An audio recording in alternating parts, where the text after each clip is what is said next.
Faza ayogera Oluganda mutusonyokawo katono.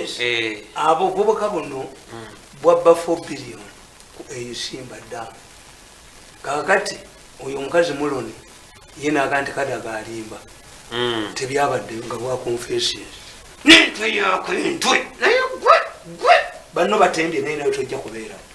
Bwakitekesha yeke kabadde kati kaduse n'entwe yako nawe bajja kutwala.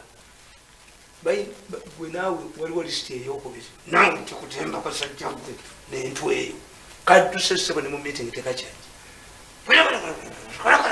What are we buying? Akasajja ko bakagamba tukwate billion 10 nga bakyali wamu bagita fellowship.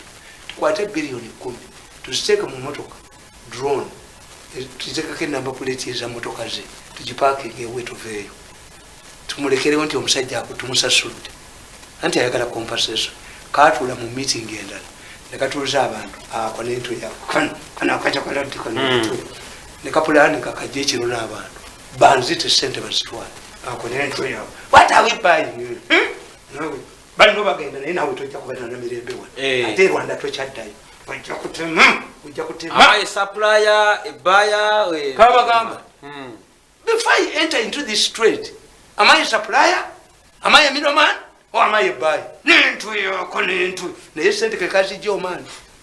Sente kekazi gyo omukyayina nkakubalako nkakuba obutambi ako.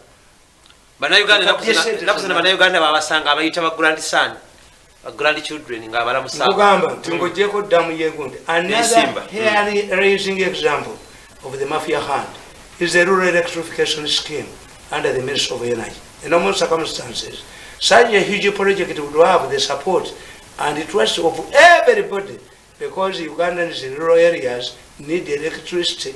Nakugambye Museveni ayogedde nnyo ku masannyalaze. Nompe ekyokulabirako ekyamuhoozi. Museveni mu nsi muno yasooka mu Africa okukola kye bayita economic bottlenecks, good roads, a good environment, economic environment, gundi mix